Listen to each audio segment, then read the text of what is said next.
Kamusta? Abala ka ba? May meeting ka ba? Tanong ni Andres sa kanyang matalik na kaibigan mula pa high school, si Carlos, habang naglalakad sila sa mahabang pasilyo.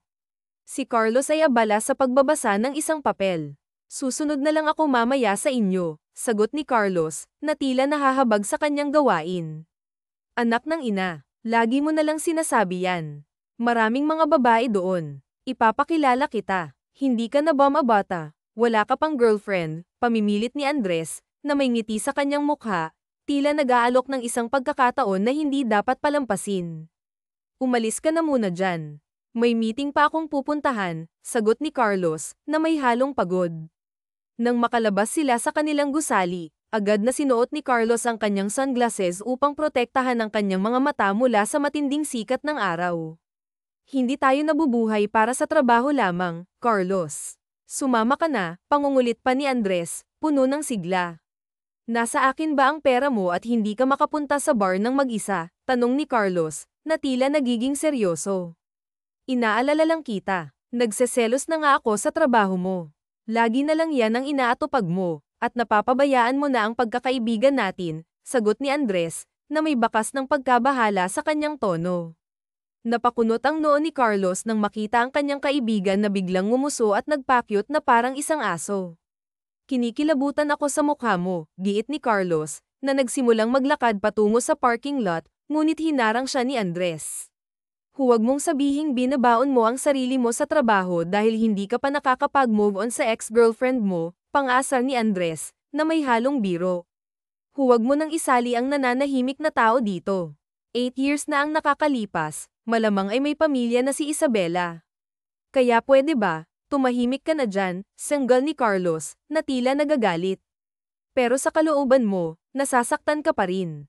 Gago ka kasi, hindi mo sineryoso, puna ni Andres, na tila nagmamalasakit.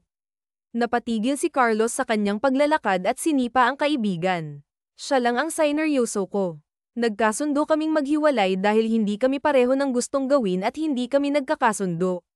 Hindi namin maintindihan ang mga prioridad ng isa't isa, depensa ni Carlos, na may halong lungkot. Huwag kang iiyak, di ka naman mabiro. Ikaw din. Makikita ng mga tauhan mo na ang kanilang president ay mainitan ng ulo, biro pa ni Andres, na nagtatangkang pag-aanin ang sitwasyon. Walang yakap kasi, banat ni Carlos. Sama ka na, tanong ni Andres sa kanyang kaibigan. Mamaya, tatawagan na lang kita, sagot ni Carlos, na tila nag-aalinlangan. Hi, sir. Pili po kayo ng candy, magalang na alok ng batang lalaki sa magkaibigan, na nagbigay ng ngiti sa kanilang mga labi. Huwag mong ailapit ang hawak mong candy, baka madumihan kami, mahinahong sinabi ni Andres sa batang may dalang plastik na mga candy. Tinulak naman ni Carlos ang kanyang kaibigan, huwag mong pansinin yan. Kulang lang sa tulog ang kaibigan ko.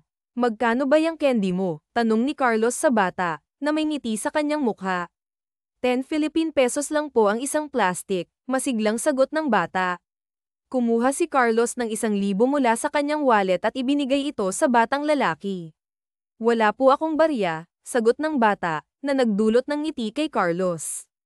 Keep the change, sabi ni Carlos habang kinuha ang candy at umalis na ang dalawa. Alam mo, ipangsusugal lang ng bata yun, puna ni Andres, na tila nag-aalala. Lagi ko siyang nakikita sa labas ng building. Natutuwa ako sa kanya at mukhang hindi siya gaya ng ibang bata sa kalsada na pasaway. Saka, huwag mong igaya sa iyo, palibhasa nung bata ka, sag-alero ka na, banat ni Carlos, na may halong biro. Tawag doon, business-minded, natatawang sagot ni Andres. Kainin mo na nga lang yang lahat ng candy na to para tumino naman yang utak mo, natatawang saad ni Carlos. Simula nang maging president siya ng kanilang kumpanya, naging abala si Carlos sa trabaho. Wala na siyang panahon para mamasyal, kaya paminsan-minsan, pinipilit siya ni Andres na uminom kahit minsan. Wala nang pinagkakaabalahan ng binata kundi ang trabaho. Kinabukasan, ganoon pa rin ang kanilang routine. Hinahatid niya ang chairman at ang kanyang ama sa labas ng building. Mag-ingat po kayo sa biyahe, Papa, paalam ni Carlos sa kanyang ama, na nagbukas ng pinto ng kotse para sa kanya. Mag-iingat talaga ako. Hindi pa ako pwedeng mawala nang wala akong nakikitang apo sa iyo, nakangiting sagot ni Rafael, ang kanyang ama. Sige na, Papa, baka malate ka sa meeting mo, sagot ng binata. Nang makapasok ang chairman, agad na sinarado ni Carlos ang pinto at pinanood ang kanyang ama na umalis bago siya naglakad pabalik sa opisina. Napatingin si Carlos sa kanyang kamay na may isang bagay na damaykit doon. Ano to? Tak-ang tanong ni Carlos nang bigyan siya ng plastic ng candy ng bata. Candy po, masiglang sagot ng bata. Napangiti si Carlos at umupo para pantayan ang bata. Binalik niya ang plastic ng candy. Next time na lang, wala akong dalang pera saad ni Carlos. Hinawakan ng bata ang kamay ng binata at binalik ang candy sa kamay ni Carlos. Bigay ko na po yan sa inyo kasi mabait po kayo sa akin, paliwanag ng bata. Lumawak ang ngiti ni Carlos sa kanyang labi. Hahawakan pa sana niya ang ulo ng bata nang umiwas ito sa kanyang kamay. Magugulo po yung buhok ko, saad ng bata, na nagdulot ng tawa kay Carlos. Parehas tayo. Ayaw nating nagugulo ang buhok, sagot niya. Anong pangalan mo? Miguel Flores po pangalan ko, sagot ng bata. Nice meeting you, young man. Anyway, hindi ka ba nag-aaral? Tanong ni Carlos. Gagaling po yung pasok ko, sagot sa kanya ng bata. Napatango si Carlos at tumayo. Gusto niya pang makausap ang bata pero kailangan na niyang bumalik. My name is Carlos, pagpapakilala ni Carlos sa bata. Nice meeting niyo po, Sir Carlos, sagot ni Luis.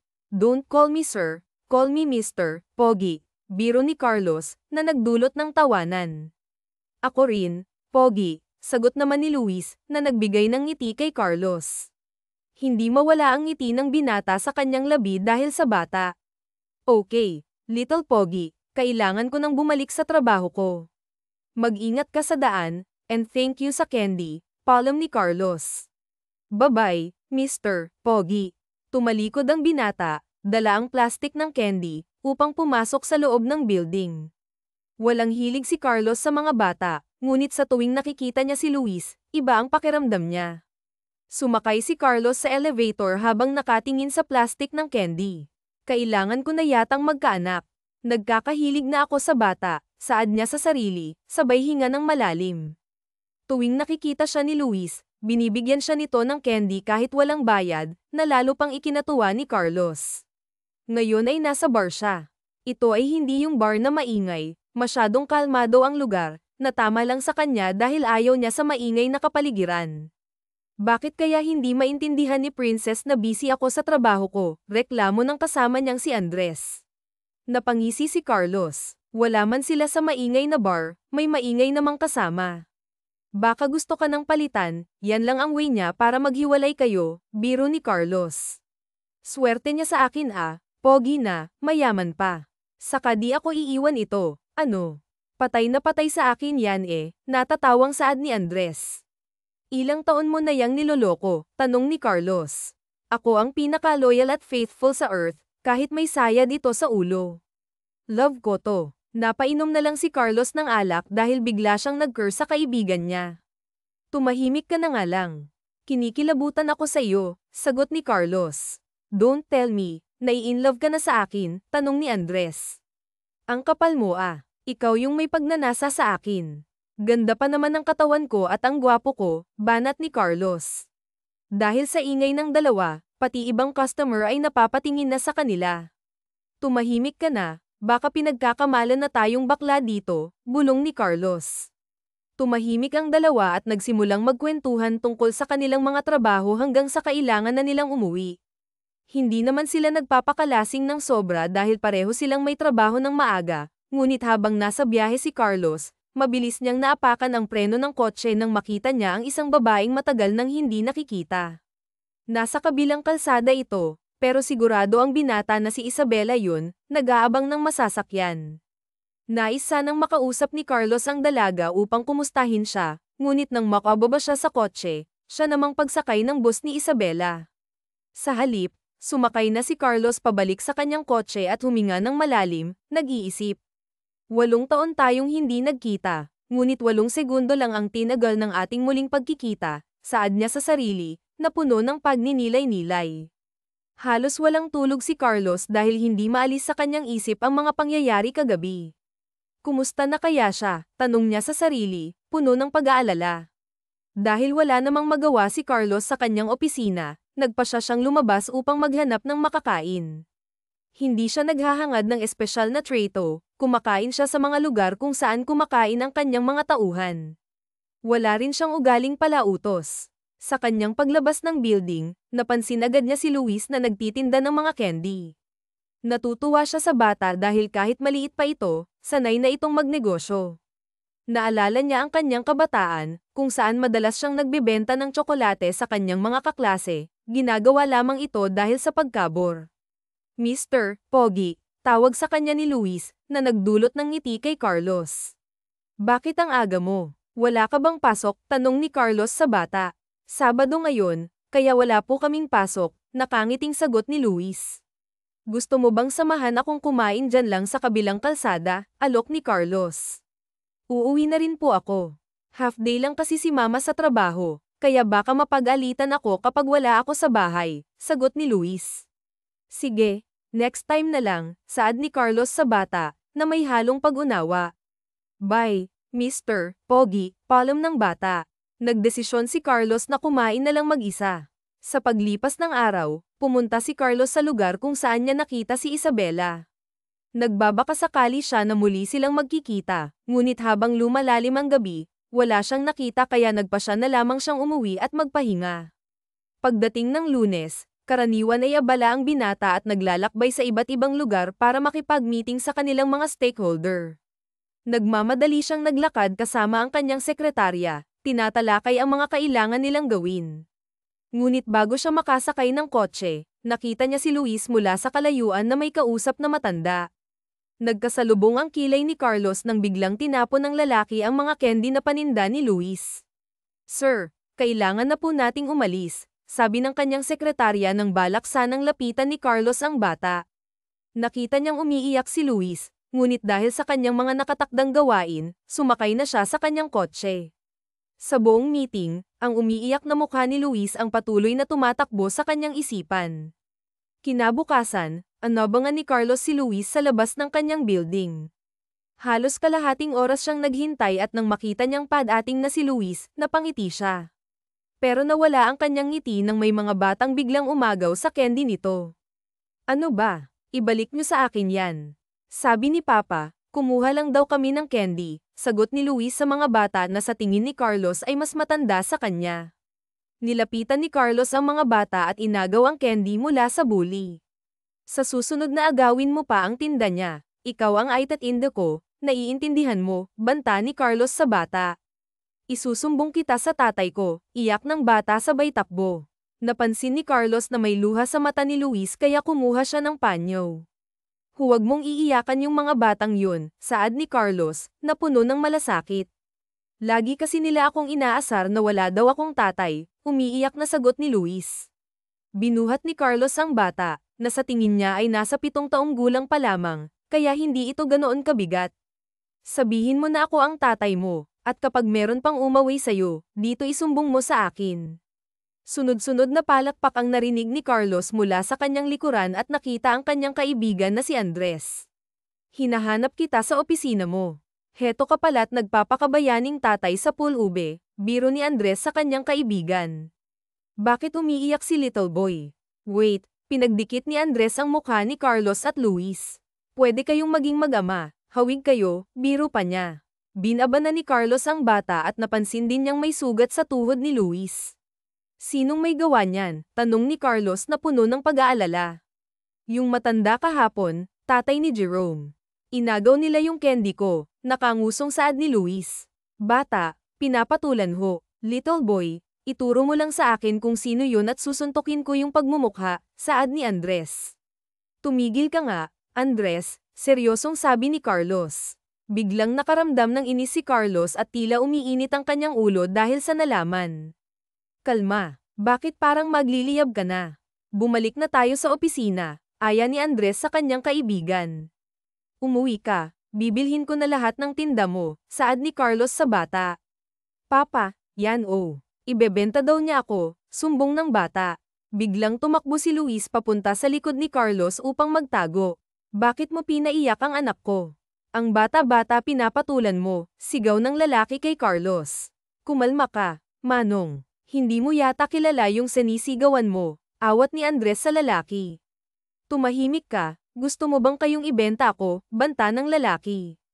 Lumayo na si Andres. Okay, bahala ka. Huwag mo akong sisisihin kapag may mangyaring masama sa'yo, saad ni Andres. Mag-sorry ka kay Luis at bayaran mo yung mga kinuha mong candy sa kanya kahapon, seryosong utos ni Carlos.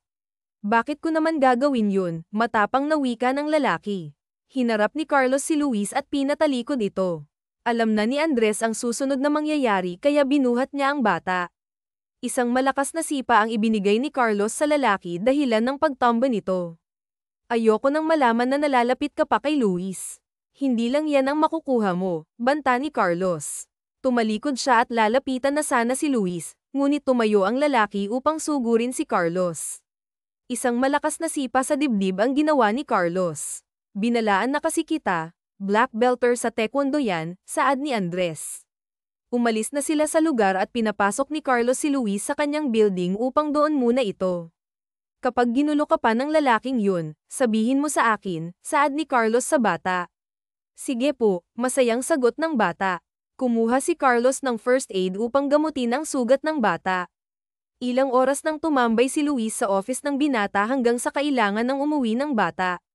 Bakit parang ang lapit mo sa batang yun? Takang tanong ni Andres. Hindi ko alam. Siguro dahil gusto ako kaya lumapit sa akin, sagot ni Carlos. Sus, anak mo yun oh. Sige na, aminin mo na sa akin.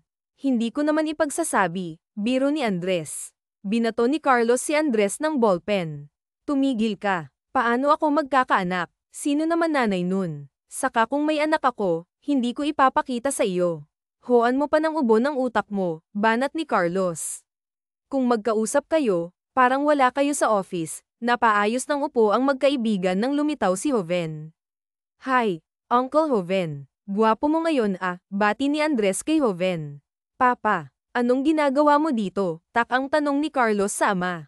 Hindi ba kita pwedeng puntahan dito? Tanong ng matanda. Ayaw ka siguro makita, Uncle. Ganyan ugali niyan, masama. Pinagtitiisan ko lang ugali niyan, banat ni Andres. Ballpen naman na ang binato ni Carlos sa kaibigan niya na tawa ng tawa. Huwag mo nang pansinin yan, Papa. Kakasinghot niya yan ng katol saad ni Carlos. Tumahimik na kayo. Ikaw, kailan ka ba mag-aasawa? Yung ate mo nakakadalawang anak na. Pero ikaw, may plano ka bang bigyan kami ng mama mo ng apo? Tanong ni Joven. Papa naman, ang daming dapat gawin dito. Saka 28 pa lang ako no, sagot ni Carlos. Masyado nang matanda ang 28. Uncle, dapat nga may apo ka na Carlos. I'm very disappointed my friend, singit ni Andres. Ikaw ba, Andres, ay nakakatulog ng maayos? Tanong ni Joven kay Andres. Guwapo kong puyat, Uncle. Ano, nakangising tanong ni Andres. Ha, bakit ba ako nagkaroon ng kaibigan na adik? Stress na, saad ni Carlos. Ikaw naman, maghanap ka na ng babaeng mapapangasawa mo, saad ni Joven sa anak. Sige po, Chairman, sagot ni Carlos. Uncle, ano ba gusto mong maging asawa ni Carlos? Tanong ni Andres. Maganda, matalino, tsaka mabait at mahalang anak ko, sagot ni Joven. Sa mga salitang sinabi ni Joven ay isang babae lang ang pumasok sa isip ng binata. Akala niya ay nakalimutan na niya ito. Pero nang masilayan ulit ng mata niya ang ex-girlfriend ay bumalik lahat sa kanya. Napangisi naman si Andres na makitang tulala ang kaibigan. Isabela, pang-iinis ni Andres. Napatingin naman si Carlos sa kaibigan nang marinig ang pangalan ng ex-girlfriend niya. Sinong Isabela? Takang tanong ni Joven. Huwag na nga nating pag-usapan ang pag-aasawa ko. Mag-aasawa ako. Maghanda na ako. Papa, umalis na kayo dito at meron pa akong trabaho, buong taboy ni Carlos kina Rose at Andres. Doon tayo sa office mo, may sasabihin ako sa'yo. Basta hingi kong pera, kahit 2 milyon lang, biro pa ni Andres. Napailing na lang si Carlos sa kaibigan niya. Nag-focus ito sa trabaho, pero after ng busy na araw ay muling bumalik ang binata sa lugar kung saan nakita si Isabela. Pakiramdam ko magkikita tayo ulit, Isabela, saad ni Carlos bago ito umalis sa lugar. Sa kanyang office, busy na naman ang lahat. Sir Carlos, nasa line po si Mr. Chua. Gusto po kayong makausap, saad ng secretary ni Carlos. Agad na sinagot ni Carlos ang telephone sa tabi niya. Hi, good afternoon Mr. Chua, bati ni Carlos. Good afternoon, President Carlos. Meron akong pinadalang design na gamit ngayon sa'yo. Kindly check it kung magugustuhan mo at baka pwede na nating pag-usapan ng formal way, paliwanag ni Mr. Chua kay Carlos. I'll check it first, palm ni Carlos. Pagbaba niya ng telepono ay bumalik siya sa kanyang ginagawa. Hindi na siya interesadong mag-invest kay Mr. Chua dahil wala naman siyang interest sa mga designer clothes. Hi Mr. Pogi, napangiti si Carlos na makita si Luis na pumasok sa loob ng office niya, kasama ang kanyang secretary. Oh, anong ginagawa mo dito? Takang tanong ni Carlos. Sinabihan niya ang mga guard na papasukin si Luis sa kanilang building dahil kaibigan niya ito kaya labas-pasok ang bata sa building nila. Carlos, for you. Luto yan ni Mama bago siya pumasok sa trabaho, saad ni Luis. Tinitigan ni Carlos ang dala ng bata at laman nun ay spaghetti at cake. Birthday mo? Takang tanong ni Carlos. Agad namang tumango si Luis, 8 na ako at malapit na akong mag-10, sagot ni Luis. Hindi ko alam na birthday mo. Wala tuloy akong regalo sa'yo. Ayos lang po, hindi naman ako mahilig sa laruan, sagot ni Luis. Sige, ano bang gusto mo? Tanong ni Carlos. Gusto kong makita si Papa. Nasa Korea daw siya at ang mahal ng pamasahe kaya hindi kami makapunta ni Mama para makita siya, sagot ni Luis. Mahal po bang pamasahe doon? Ilang jeep po bang sasakyan namin? Natawa si Carlos dahil sa inosenteng bata sa harapan. Airplane ang sinasakyan para makapunta sa Korea, sagot ni Carlos.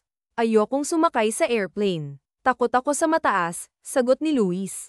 Takot din ako sa mataas. Pero pag nasa loob ka na ng airplane hindi mo naman makikita ang labas, paliwanag ni Carlos sa bata.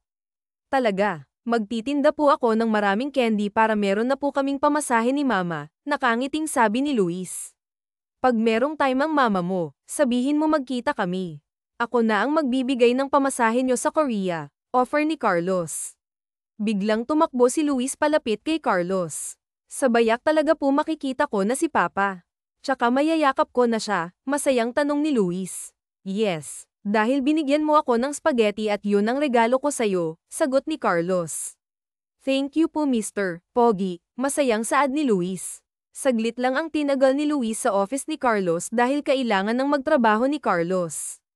Hapon na nang makauwi si Luis sa apartment nila. Medyo malayo ang nilalakad niya pero kasama naman niya ang iba pa niyang mga pinsan na nagtitinda din ng mga candy. Iba-iba lang sila ng pwesto. Pagpasok ng bata sa loob ng bahay nila ay nagulat ito nang makita ang ina na nakaupo sa sofa, naka-cross legs na naghihintay sa kanya. Saan ka galing? Tanong ni Isabela sa kanyang anak. Nagtinda ka ba ulit ng candy? Seryosong tanong. Hindi makasagot si Luis dahil hindi niya kayang magsinungaling sa mama niya. Face the wall, utos ni Isabela. Mama, sumama lang po ako kila kuya, sagot ni Luis. Bakit ka ba nagtitinda ng candy? Ano bang gusto mo? Sabihin mo lang sa akin. Delikado sa batang kagaya mo na magtinda sa mga madaming tao tapos tumatakas ka pa, sermon ni Isabela. Gusto kong mag-ipon ng pera para makapunta tayo sa Korea, iyak ni Luis. Ano naman ang gagawin natin sa Korea? Takang tanong ni Isabela. Pauwiin ko na si Papa. Lagi kasi akong inaasar ng mga kaklase ko na wala akong papa. Biglang nag-iba ang mood ni Isabela. Nilapitan niya ang anak at hinarap ito sa kanya. Pinunasan niya ang luha ng bata. Busy pa ang papa mo. Huwag mo na lang silang pansinin. Okay, pagpapakalma ni Isabela sa anak. Tumakbo na lang si Luis sa loob ng kwarto niya. Napahinga na lang ng malalim si Isabela. Masyado ka pang bata para maintindihan lahat, saad ni Isabela sa sarili. Paglipat ng araw ay panibagong trabaho na naman ang kanyang gagawin. Isang assistant designer si Isabela at pangarap niyang maging isang sikat na designer, pero hindi sapat ang gawa niya dahil sa kanyang educational background. Umayos ang tindig ni Isabela nang makita niya ang secretary ni Mr. Chua. Gusto niya kasing ipakita ang mga designs niya sa boss nila, pero kung ipapadala niya lang yun sa email ay siguradong babaliwalain lang ito. Miss Jane, ang ganda mo yata ngayon ah, nakangiting bati ni Isabela kay Jane habang sinasabay niya itong maglakad. Anong kailangan mo? Tanong ni Jane dahil kilala na niya si Isabela. Nilabas ni Isabela ang mga papel na mula sa folder na hawak niya. Baka pwede mo naman pong i-present kay Mr. Chua, request ni Isabela. Tinitigan ni Jane ang mga design ng katabi. Sige, ibibigay ko sa kanya, sagot ni Jane. Lumawak ang ngiti sa labi ni Isabela at parang nagningning ang mga mata nito. Totoo, super, thank you. The best talaga, masayang sagot ni Isabela. Ibibigay ko lang sa kanya, pero hindi ko maipapangako na bibigyan niya ito ng oras. Ayos lang. Nagbabaka sakali lang ako, masaya pa ring saad ni Isabela. Dapat ililibre mo ako ng kape nito, biro pa ni Jane. Don't worry, sagot ko na ang kape mo, tugon pa ni Isabela. Tinalikuran siya ni Jane para umakyat na sa taas, pero meron itong naisip na mas magandang bagay. Kung siya kasi ang tatanungin ay malaki ang potensyal ng mga designs ni Isabela. Miss Isabela, gusto mo bang mag-assist sa meeting ni Mr. Chua para personal mong ibigay ito sa kanya?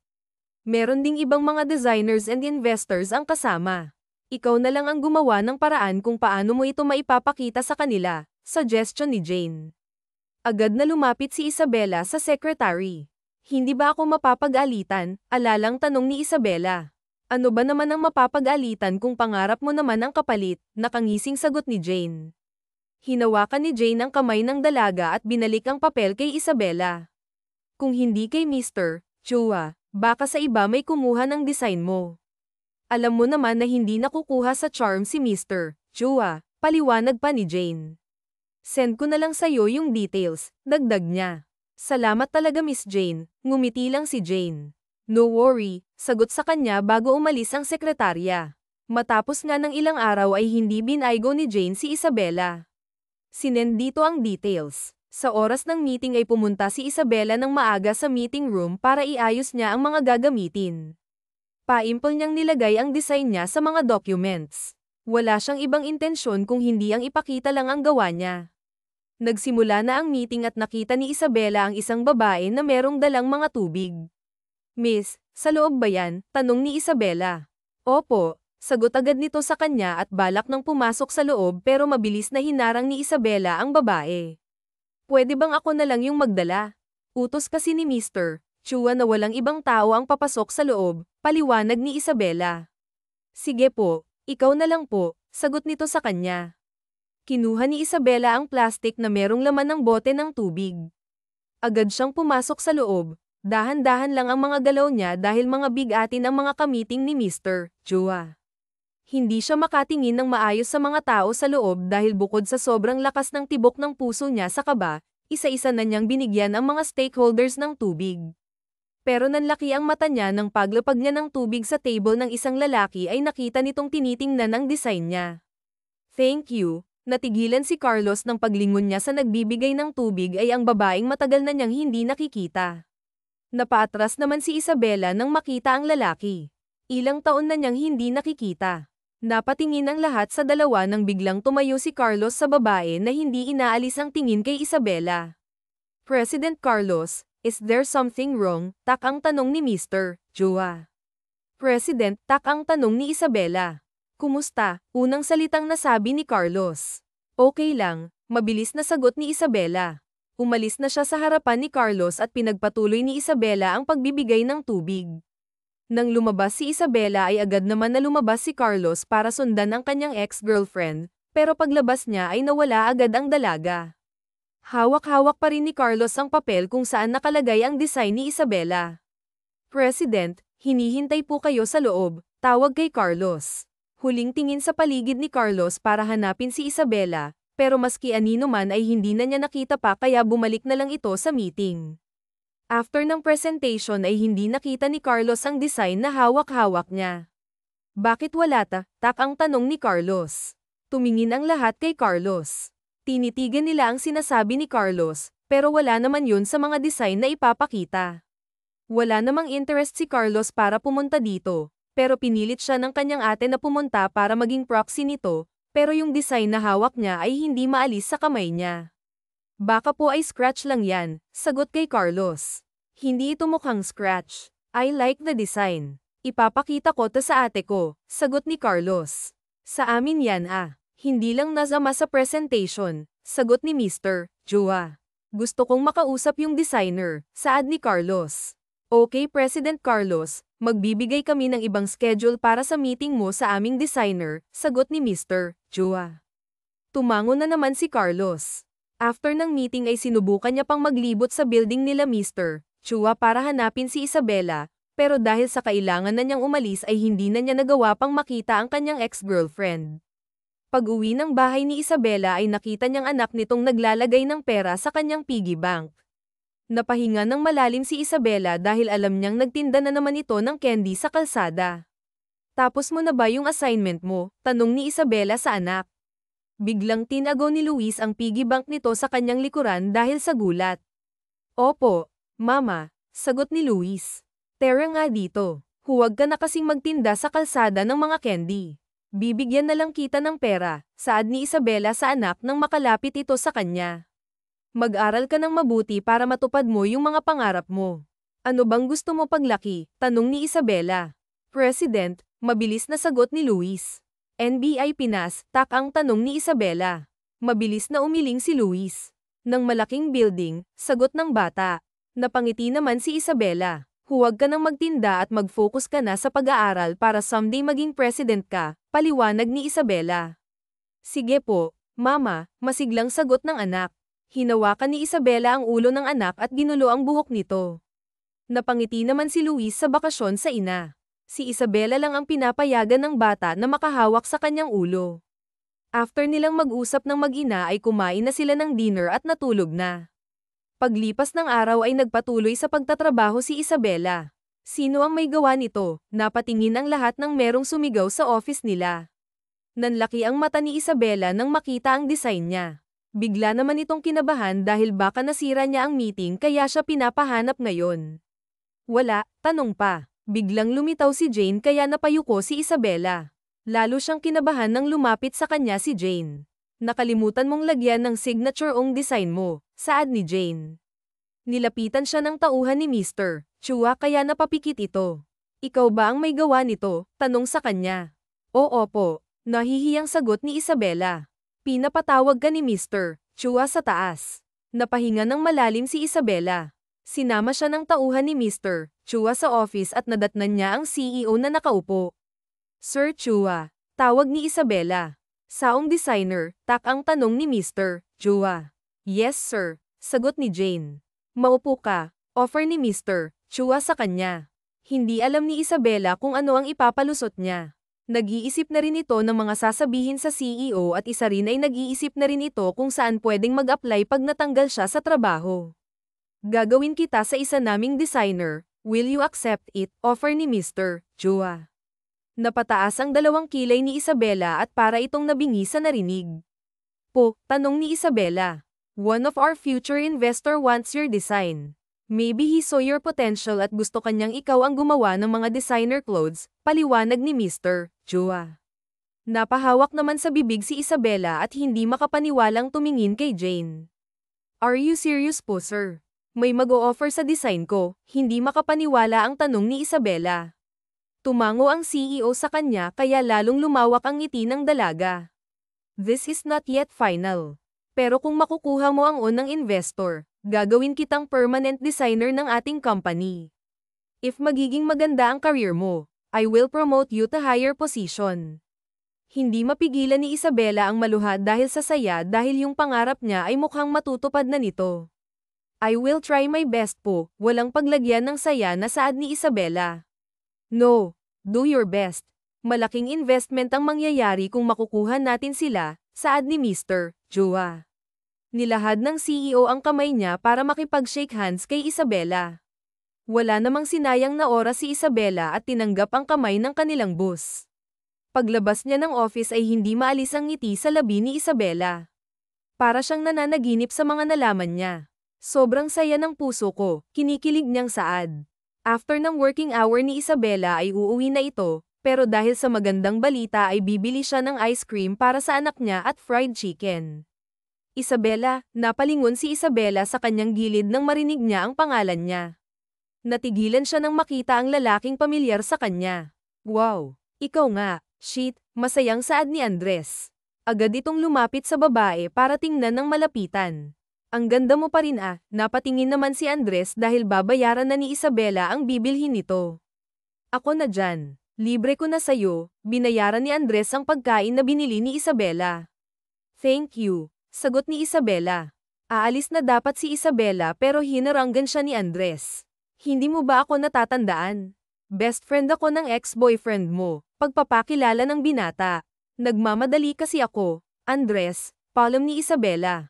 Wait, last na, inakbayan ni Andres si Isabela sabay kuhan ng picture nilang dalawa. Iinggitin ko lang si Carlos. Single pa rin yun. Alam kong hindi pa siya nakaka-move on sa'yo, banat ni Andres. Ikaw, may asawa ka na ba, Naz? Ano ba yun? Takang tanong ni Andres nang biglang nawala sa gilid niya si Isabela. Sa kinabukasan ay pinuntahan ni Andres ang kaibigan niya na busy sa pagtatrabaho. Kumapit ka, hindi mo kakayanin ang nilalaman ng phone ko, bungad ni Andres sa kaibigan. Marami akong ginagawa, doon ka muna sa malayo, sagot ni Carlos na hindi maalis ang tingin sa ginagawa. Boom! Nilapag ni Andres ang phone niya sa papel na binabasa ni Carlos at nasa screen noon ang picture nila ni Isabela. Maganda pa rin, right? Nakangising tanong ni Andres. Kukunin na dapat ni Carlos ang phone ng kaibigan nang mabilis na hinablat iyon ni Andres. 5 milyon kapalit ng picture. Tumayo si Carlos at nilapitan si Andres sabay agaw ng phone ng kaibigan para tingnan ang picture. Saan mo siya nakita? Seryosong tanong ni Carlos. 5 milyon para sa information na gusto mo, nakangisi nitong sagot. Sinaman siya ng tingin ni Carlos na. Ako matatakot sa ganyang tingin. Pero dahil kaibigan naman kita, sige na, magsasalita na ako, sagot ni Andres. Sa fast food, bumili ng chicken, sagot ni Andres.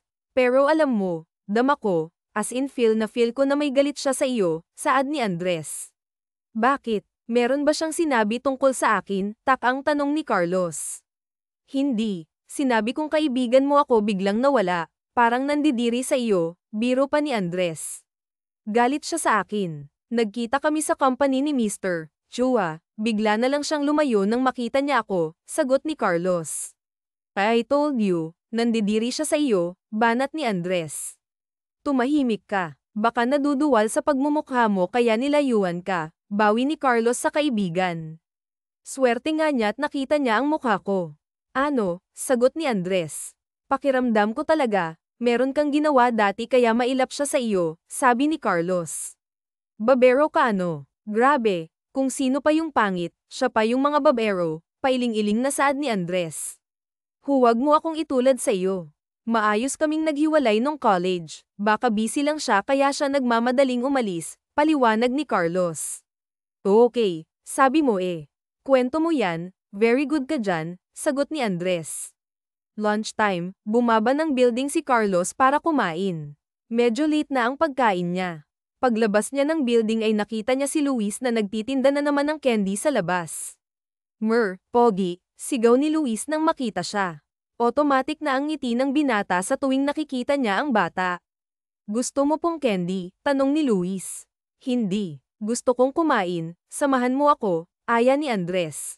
Wala pa akong benta eh, sagot ng bata. Libre na kita, nakangiting saad ni Carlos. Sige po, masayang sagot ni Luis. Kumain lang silang dalawa sa fast food chain dahil iyon ang gusto ni Luis. Nasabi mo na ba sa mama mo yung tungkol sa offer ko? Tanong ni Carlos. Umiling yung bata bilang sagot. Busy si mama, na-promote daw kasi siya sa trabaho. Tapos baka magalit siya sa akin pag nalaman niya nakikipag-usap ako sa strangers. Akala ko ba magkaibigan tayo? Tanong ni Carlos. Sabihin mo sa mama mo magkaibigan tayo. Sige po, Mr. Pogi. Matapos nilang kumain ay naglakad na sila pabalik sa building pero habang naglalakad ay nakakita ng ice cream si Luis. Pogi, ililibre kita ng ice cream, nakangiting saad ni Luis. Tumango naman si Carlos at pinuntahan nila ang nagtitinda. 2.5 po, bili ng bata. Habang kumakain silang dalawa ng ice cream ay parang nakakalimutan ni Carlos na mayroon siyang meeting ng 2:00 dahil nag-e-enjoy siya kasama si Luis. Ang cute naman ng anak mo, saad ng matandang babae kay Carlos. Mabilis namang umiling si Luis. Friend ko po siya, nasa Korea po ang papa ko, saad ni Luis. Kapatid mong papa niya, tanong ng matanda kay Carlos. Umiling si Carlos. Hindi po, sagot ni Carlos. Talaga, magkamukha kayo kaya akala ko'y anak mo, sagot ng matanda. Pogi din ako, bibong tanong ni Luis. Super pogi, sagot sa kanya. Ilang minuto ang lumipas ay tinawagan na si Carlos dahil meron itong meeting. Meron pa akong trabaho, paalam ni Carlos sa bata. Kinuha niya lahat ng tinda ni Luis at binigay ang 1,000 sa bata. Umuwi ka na at magpahinga, saad ni Carlos sa bata. Thank you, Mr. Pogi. Paalam, ni Luis. Nagmamadaling umalis si Carlos dahil naghihintay na raw sa kanya ang gamitin niya. Pagpasok niya sa office ay naghahabol pa ito ng hininga.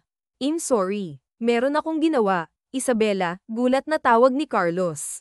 Hindi rin makapaniwala si Isabela na makita si Carlos ngayon. Ikaw yung designer, gulat na tanong ni Carlos. Hindi nagsalita si Isabela, pero base sa hawak nitong folder ay mukhang si Isabela nga. Ako yung pinadala ni Mr. Chua para i-present sa mga design, sagot ni Isabela sabay abot ng folder kay Carlos. Maupo ka muna, offer ni Carlos. Chinek ni Carlos ang mga design. Ang totoo ay familiar ako sa mga design. Hindi ko naman inakala na ikaw pala yung may gawa ng mga to, paliwanag ni Carlos. Seryoso lang si Isabela at pinaliwanag lahat kay Carlos. Kilala na niya ang babaeng kaharap niya. Alam na rin nito kung paano gumawa kaya hindi na kailangan pang magduda ni Carlos na kakayanin nito. Pasabi kay Mr. Chua magkita na lang kami sa sign ng contract, sagot ni Carlos. Approve, tak ang tanong ni Isabela. Tumango si Carlos. Ang ate ko ang maghahandle niyan pero since wala pa siya, ako muna ang mamamahala, paliwanag niya. Bakit ang bilis mong I-approve? Dahil ba sa akin? Seryosong tanong ni Isabela. Hindi ko alam na ikaw yung may gawa niyan. Unang tingin ko palang iba na yung pakiramdam ko. Yung design yung tinitingnan ko at hindi yung designer, sagot ni Carlos. Napatango naman si Isabela. Kung ganoon ay sasabihin ko na kay Mr. Chua ang lahat. Thank you sa oras mo, paalam ni Isabela. Nakipag-shake siya kay Carlos pero nang balak na niyang hilahin ang kamay niya ay hinigpitan ni Carlos. Kumusta ka na? May boyfriend ka na ba? Tanong ni Carlos. Hinayla ni Isabela ang kamay niya. May anak na ako, seryosong sagot ni Isabela. Ah, may asawa ka na. Congrats, nakangiting saad ni Carlos. Tumiikod si Isabela para maglakad paalis. I'm so glad na natupad mo yung pangarap mong maging designer, napatingin sa paglalakad si Isabela. Thank you, masaya din ako na natupad mo yung gusto mo, sagot ni Isabela sabay labas ng office. Napahinga naman siya ng malalim dahil sa sobrang kaba. Ilang taon silang hindi nag-usap at nanginginig ang buong katawan niya dahil sa lakas ng tibok ng puso niya. Pero ang napangiti si Isabela na hawak na niya ang approved proposal na ginawa niya. Agad na umalis na si Isabela sa lugar para i-report ang nangyari sa meeting nila. Paglipas ng araw ay lumabas si Carlos sa labas ng kanyang building. This time si Luis na ang dahilan. Magaan ang loob niya sa bata at pakiramdam niya ay kailangan niya ng ingay sa paligid niya ngayon. Dinala ni Carlos si Luis sa loob ng kanyang office para doon na lang sila kumain. Parang malungkot ka Mr. Pogi, pansin ng bata. Napahinga ng malalim si Carlos. Ang sakit kasi nang nalaman ko, sagot ni Carlos. Ano po yun? Iniwan ka ng girlfriend mo, napangisi si Carlos. Hindi, bumalik yung dati kong girlfriend pero hindi na kami pwede, sagot ni Carlos. Bakit? Inosenteng tanong ng bata. Hindi alam ni Carlos kung tama ba na sabihin niya kay Luis ang ganitong bagay. May iba na siyang mahal, sagot ni Carlos. Maganda ba siya? Tumango si Carlos. Yung ganda niya simula dati hanggang ngayon ay walang nagbabago, sagot ni Carlos. Pwede ko bang makita pero si mama lang yung maganda para sa akin nakangiting saad ni Luis. Kinuha ni Carlos ang phone niya at balak na ipakita sa bata ang picture ni Isabela. Pero nang titigan na ni Luis ang picture ay biglang bumukas ang pinto ng office. Wala ka bang pagkain dyan? Nagugutom ako. Oh, bakit nandyan na naman yung bata na yan? Tanong ni Miguel. Tinago ni Carlos ang phone niya at napatayo ito na makita ang kaibigan. Hindi ka ba sanay kumatok? Puna ni Carlos. Ako na to. Bakit pa ako kakatok? Sagot ni Andres. Hello po, magalang na bati ni Luis. Hi little boy. Bati ni Andres pabalik. Pogi. Uuwi na po ako baka kasi dumating na si mama. Paalam ni Luis. Sige mag-ingat ka, sagot ni Carlos. Pagkaalis ng bata ay namuo naman ang ngiti sa labi ni Andres. Bakit? Pakiramdam ko gusto mo nang magkaanak. Nabaitan lang ako kay Luis, sagot ni Carlos. Sus, kunwari ka pa. Di ba sabi mo pinagbabawalan niyan magtinda ng mama niya? Baka dahil doon kaya pumupunta yung bata dito. Mamaya demanda ka pa ng nanay niyan, paliwanag ni Andres. Nakikipagkaibigan lang ako sa bata, sagot ni Carlos. Hindi mo alam ang takbo ng utak ng mga tao sa paligid.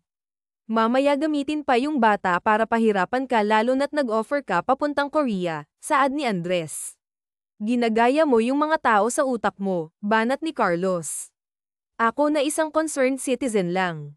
Mabait si Luis, tapos, saad ni Carlos. Okay kumalma ka puso mo, natatawang saad ni Andres. Hindi ka pa ba uuwi? Naglakad si Carlos papunta sa kanyang table at umupo. Mamaya na, sobrang lakas ng ulan sa labas, meron yatang bagyo, sagot ni Andres. Napatayo bigla si Carlos at tinitigan ang labas ng kanyang office. Hala, paano makakauwi si Luis? Nag-aalalang tanong ni Carlos. Huwag mo na nga masyadong alalahanin yung. Okay ihatid mo, saad ni Andres at pinapanood na lang na nagmamadaling umalis ang kaibigan sa office. Hindi pansin ni Carlos na malakas na ang ulan ngayon dahil nag-e-enjoy itong kausap ang bata. Ngayon ay hinabol niya ang bata at sakto na nakita niya na nasa gilid si Luis at nakasilong sa tabi. Nilalamig na ang bata kaya agad na hinubad ni Carlos ang kanyang coat para ilagay sa bata. Ihahatid na kita, offer ni Carlos. Binuhat niya si Luis at inutusan ng kanyang driver na kunin ang kotse. Wow, ang ganda ng kotse mo, Mr. Pogi. Ang lamig, masayang saad ni Luis. Pag lumaki ka na at nag-aral ng maayos, magkakaganito ka rin ng kotse, sagot ni Carlos. Talaga po, kaya pala gusto ni Mama na mag-aral ako ng mabuti. Ilang minuto lang ang biyahe ay nasa bahay na sila ni Luis. Medyo papadilim na rin. Ibababa na lang sana ni Carlos ang bata nang hinawakan ni Luis ang kamay ni Carlos. Meron kaming ice cream sa ref. Gusto mong kumain, alok ni Luis. Umiling si Carlos. Hindi na, next time na lang kailangan ko nang umalis, sagot ni Carlos. Pero masarap yun, sagot ni Luis. Napakaamo ng mukha ng bata kaya biglang hindi kayang tanggihan ni Carlos ang alok. Sige pero mabilis lang ha, sagot ni Carlos. Pumasok sila sa loob. Lola, masayang tawag ni Luis. Napatingin naman ang matanda sa kasama ng kanyang apo. Good evening po, bati ni Carlos. Sino siya Luis? Hindi ba sabi ng mama mo na huwag kang sasama sa hindi mo kilala? Takang tanong ni Rose. Hindi naman siya stranger, kaibigan ko po siya, sagot ni Luis. Hello po ma'am, I'm Carlos, pagpapakilala ni Carlos sa matanda. Kaninong kotse yung nakaharang sa labas? Napatingin silang lahat sa pintuan nang pumasok si Isabela. Doon pinagpigan niya pa ang suot niya dahil sa konting basa sa ulan. Nang magtama ang tingin ng dalawa ay pareho silang natigilan. Mama, siya si Mr. Pogi, hindi siya stranger, friend ko siya. Ang sabi niya tutulungan niya tayo pumunta ng Korea. Napatingin si Carlos sa bata. Anak mo siya, gulat na tanong ni Carlos. Oo, mabilis na sagot ni Isabela. Iniwasan niya ang tingin ni Carlos. Mama, padala mo na si Luis sa kwarto niya, utos ni Isabela. Kakain pa kami ng ice cream ni Mr. Pogi, sagot ni Luis. Maligo ka muna. Nakakahiya sa bisita mo, baka mabaho ka na, saad ni Rose sa apo. Biglang umiyak ang bata dahil alam nitong aalis na si Carlos. Uuwi na iyak ni Luis. Hihintayin kita, sagot ni Carlos para kumalma si Luis. Agad naman na tumigil si Luis at sumunod sa lola niya. Sige na, umuwi ka na, malakas ang ulan at saka baka meron ka pang gagawin, saad ni Isabela. Hihintayin ko muna si Luis, sagot ni Carlos. Paano mo nakilala yung anak ko? Takang tanong ni Isabela. Nagtitinda siya sa gilid ng building, madalas ko siyang makita at binbentahan din niya ako, paliwanag ni Carlos. Huwag mo na siyang payagang magtinda doon, delikado sa isang batang kagaya niya sa labas, sagot ni Isabela. Nag-iipon siya para makapunta sa Korea pero kung gusto mong tumigil na si Luis, ay sasagutin ko na yung gastos niyo papunta sa Korea, gusto niyang makita ang papa niya, sagot ni Carlos. Salamat na lang pero hindi ko kailangan ng tulong mo, sagot ni Isabela. Matapos maligo ni Luis ay kumain sila ng ice cream habang si Isabela ay pinapanood lang ang dalawa na kumakain. Imdan mama, masiglang saad ni Luis. Gumiti si Isabela at ginulo ang buhok ng anak niya. Very good. Nakatitig naman si Carlos kay Isabela sa kamay ni Isabela dahil naalala nito na mahilig din guluhin ni Isabela ang buhok niya at tanging si Isabela lang ang nakakahawak sa buhok niya. Tumayo na si Carlos. Aalis na ako. Paalam ni Carlos sa bata. Balik ka dito Mr. Pogi. Masarap magluto si Mama, saad ni Luis. Ngumiti naman si Carlos. Sige pag wala akong trabaho, sagot ni Carlos. Tumingin si Carlos kay Isabela. Aalis na ako. Paalam niya. Tipid na tango ang binigay ni Isabela sa lalaki at hinatid ito sa pintuan nila. Mag-ingat ka, saad ni Isabela bago isarado ang pinto ng kanilang bahay. Napahawak sa dibdib si Carlos dahil yung nararamdaman niya dati kay Isabela ayun pa rin yung nararamdaman niya ngayon.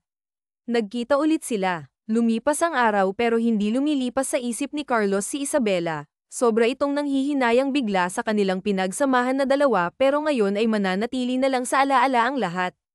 Natsalala ka ba sa kagwapuhan ko o may sayad na yang ulo mo? Napaayos ng upo sa swivel chair si Carlos at muling binalik ang tingin sa kanyang laptop. Nag-iisip lang ako, at saka sino ba yung may sayad sa ulo? Huwag mo nga akong idamay sa sakit mo, banat ni Carlos. Halos magdamag na ako dito sa office mo pero tulala ka lang dyan kaya hindi mo ako napansin, giit ni Andres. Hinawakan ni Andres ang ulo ng kaibigan pero dahil sa nakaayos ang buhok ni Carlos bigla niyang tinulak si Andres palayo sa kanya. Wow, galit na galit, parang hindi kaibigan puna ni Andres. Not my hair, seryosong sagot ni Carlos. Oo nga pala sorry, gusto ko lang naman malaman kung sinong iniisip mo pero dahil sa reaksyon mo si Isabela yan no, biro ni Andres. Si Luis, anak niya pala iyon, sagot agad ni Carlos. Nagkasalubong ang dalawang kilay ng binata. Yung batang kasama mo dito, takang tanong ni Andres. Oo, sagot agad ni Carlos. Bakit nagtitinda? Mahirap na ba sila nung nagkita kami? Hindi naman halata sa kanya na namumulubi ang itsura niya. Iba talaga pag maganda no, pansin ni Andres. Hindi, gusto lang ni Luis na magtinda para makapag-ipon ng pera para makita niya ang papa niya, sagot ni Carlos. Biglang umupo si Andres sa client chair. Alangya yung tatay siguro nung nabuntis ay iniwan sila kaya ayaw ipakita sa anak. Alam ko na yan, dami kong kilalang ganyan.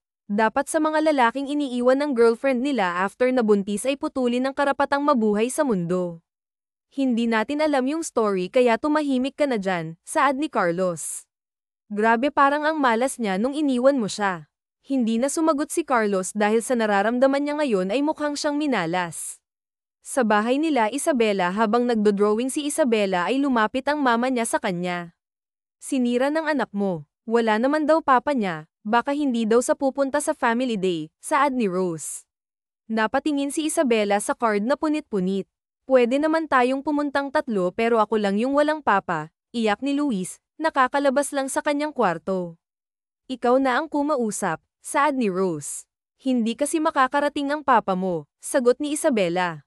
Pero lalo lang umiyak si Luis, ayoko na rin pumunta, sigaw ni Luis sabay takbo sa kwarto. Puntahan mo na ang totoong ama niyan at ipakilala mo na si Luis. Nagkakaisip na yung bata at kailangan na niya ng ama niya, paliwanag ni Rose sa anak. Ang tagal niyang wala sa buhay namin. Kaya ko naman at masaya rin siya, sagot ni Isabela. Ikaw ang bahala, anak. Anak mo yan, saad ni Rose. Kinabukasan ay inihanda na ni Isabela ang pagkain ng kanyang anak. Ngunit hindi naman kinakain ng bata. Lola, hatid mo na po ako, aya ni Luis. Kumain ka na muna ng breakfast, saad ni Isabela. Tumakbo ang bata papunta sa kanyang lola. Kakain na lang kami sa labas. Kumain ka na at baka mahuli ka pa sa trabaho mo, sagot ni Rose kay Isabela. Umalis na ang maglola para ihatid si Luis sa kanyang school. Pagkatapos ng klase, si Luis ay pumunta sa Capitol kung saan ang building ni Carlos para magtinda ng candy. Saktong paglabas ni Carlos ay napansin niya si Luis. Lalapitan niya sana ang bata pero nakita nitong malayo ang tingin ni Luis kaya sinundan niya ang tingin ng bata at nakita niyang nakatingin sa direksyon ng isang lalaki na kasama ang anak niya. Luis, umuwi ka na at ayaw ng mama mo na nagtitinda ka dito, saad ni Carlos. Hindi naman niya ako love, nakangusong saad ni Luis. Bakit, tak ang tanong ni Carlos. Ayaw niya akong makasama si Papa. Lahat ng classmate ko merong papa, biglang umiyak ang bata kaya binuhat ni Carlos yun para patahanan. Pwede naman ako. Pwede akong maging papa mo, sagot ni Carlos. Ipakilala mo ako sa mga classmates mo na ako ang papa mo talaga, Mr. Pogi. Biglang umiba ang mood ng bata. Tumango si Carlos bilang sagot. Uuwi na ako at sasabihin ko kay Lola na sama na kami sa family day, masayang saad ng bata. Napangiti naman si Carlos na makita si Luis na ganoon kasaya. Pagkabalik ni Carlos sa kanyang opisina ay sumulpot na naman ang kaibigan niya. Alam mo, kagabi ko pa to iniisip, Zet. Meron bang nangyari sa inyo ni Isabela? College era natin yan, yung time na gigil tayo, tanong ni Andres. Wala akong oras makipagbiruan, sagot ni Carlos. Meron o wala lang yung sagot, saad ni Andres. Meron pero hindi na kailangang pag-usapan yun, sagot ni Carlos.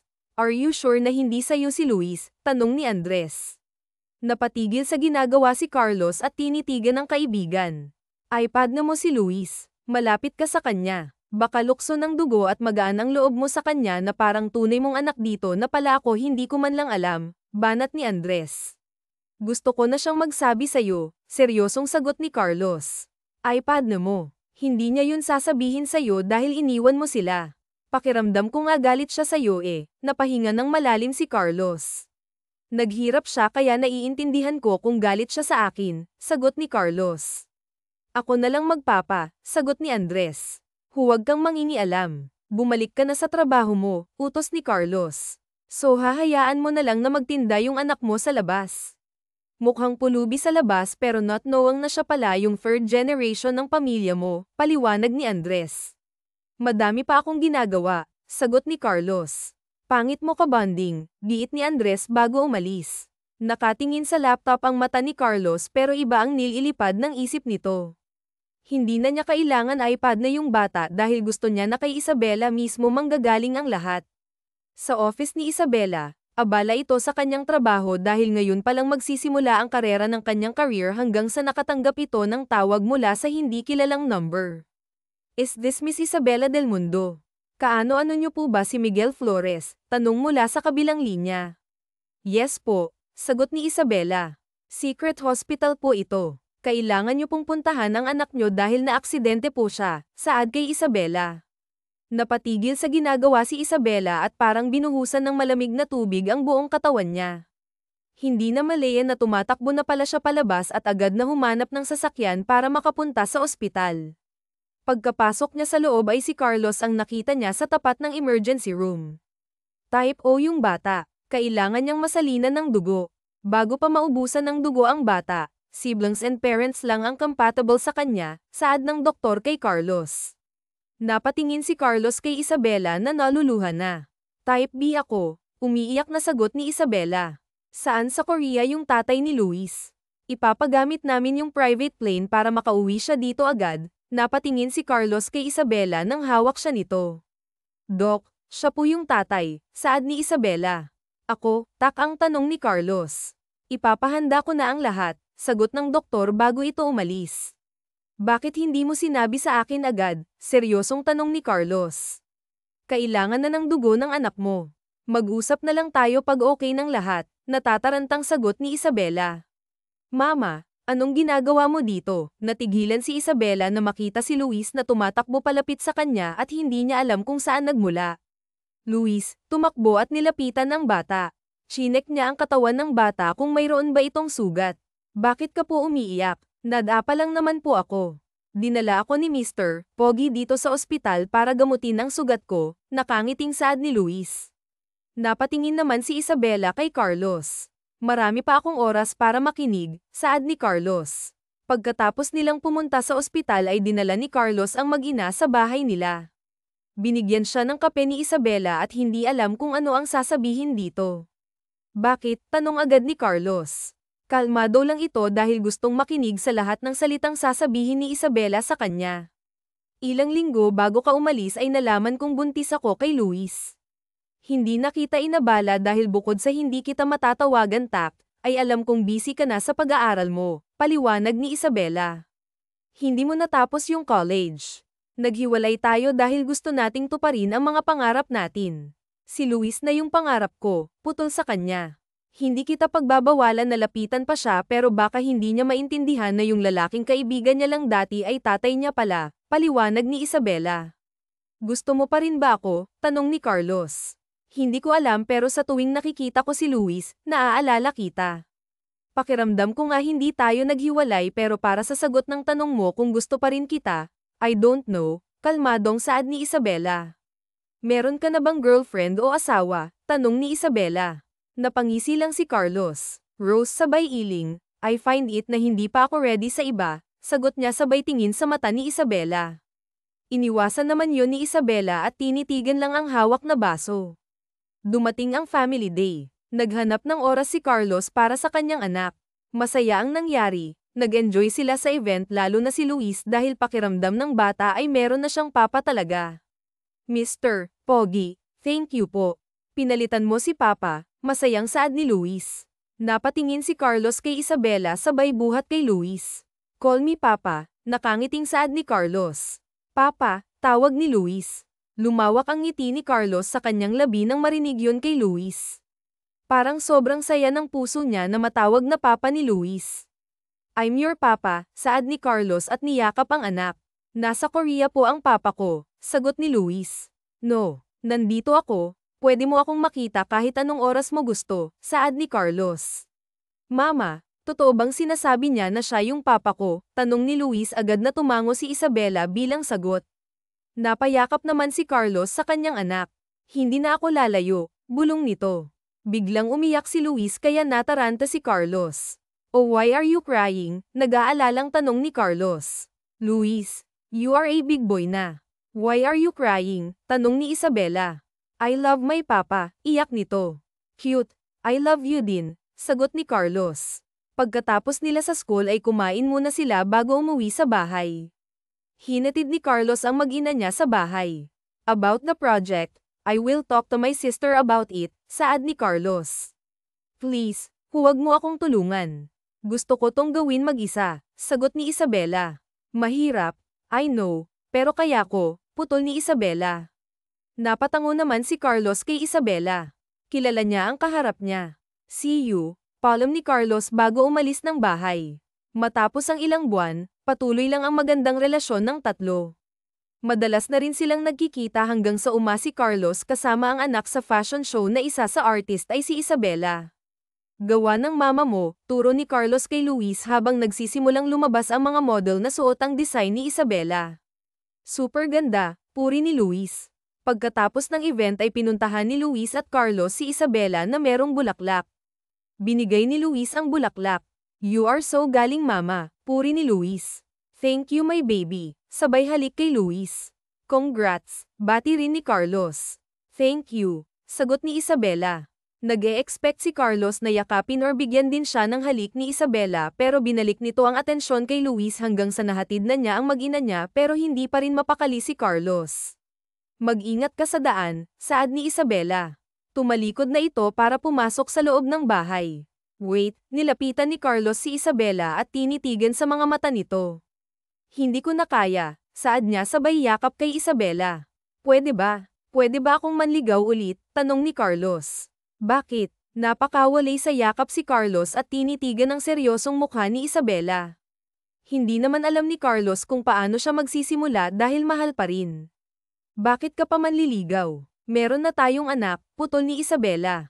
Napakunot ang noon ni Carlos dahil hindi ma-process sa utak niya ang mga salita. What do you mean? Tak ang tanong ni Carlos. Bumisitang si Isabela at tinalikuran ng kausap sabay lakad. Agad namang tumakbo si Carlos para habulin si Isabela. Answer me. Naguguluhan na, saad ni Carlos. I know you already. Bakit kailangan mo pang manligaw? Napahawak sa bibig si Carlos kaya natawa naman si Isabela sa reaksyon ng lalaki. Umuwi ka na, utos ni Isabela. Kung magpo-propose ba ako ngayon tatanggapin mo? Tanong ni Carlos. Tinitigan ni Isabela ang mata ng lalaki. Nasan? Hamon ni Isabela. Bibili ako bukas na bukas, sagot ni Carlos. Kinuha ni Carlos ang resibo ng kanyang bulsa at pinaikot yun para gawing singsing. Papalitan ko totoo bukas na bukas, saad niya pa. Gumiti naman si Isabela at hinawakan ng kamay ng kasama. I'm always here. Hindi mo na kailangang ilagay sa akin yan, sagot ni Isabela. Tinitigan ng lalaki si Isabela at hindi mapaglagyan ng ngiti nito sa labi. Can I kiss you? Tanong ni Carlos. Hinayla ni Isabela ang necktie ni Carlos at isang mabilis na halik ang binigay dito. Tinitigan ni Isabela ang buhok ni Carlos sabay gulo doon. See you tomorrow, paalam ni Carlos bago ito umalis. Kinabukasan ay si Carlos ang sumando kay Luis sa school nito dahil meron silang gagawin. Papa, sigaw ni Luis nang makita nito si Carlos. Pagkalapit ng bata ay agad na binuhat ni Carlos ito. Kinuha niya isang maliit na kahon sa kanyang bulsa at pinakita yon sa anak. Pwede mo ba tong ibigay sa mama mo? Tanong ni Carlos. Ano po to papa? Takang tanong ni Luis. A ring and ask your mama if she wants to marry me. Okay, saad ni Carlos. Agad na tumango ang bata kaya pag-uwi nila sa bahay ay nagmamadaling tumakbo si Luis papasok sa kanilang bahay. Mama, magpakasal na daw po kayo ni Papa, sigaw ni Luis sabay kuha ng singsing at sinuot ni Luis ang singsing sa kamay ng kanyang mama. Paano ba yan? Hindi ka na makakahindi, biro pa ni Carlos. Wala naman akong planong humindi, nakangising sagot ni Isabela. Agad na niyakap ni Carlos si Isabela dahil sa nangyari. Naghiwalay man sila ng matagal pero parang kahapon lang nangyari ang lahat at walang nagbago sa kanilang nararamdaman. Matapos ang ilang buwan ay nagpakasal na ang dalawa at nagsama silang tatlo para ipagpatuloy ang masayang pamilya nila. Wakas.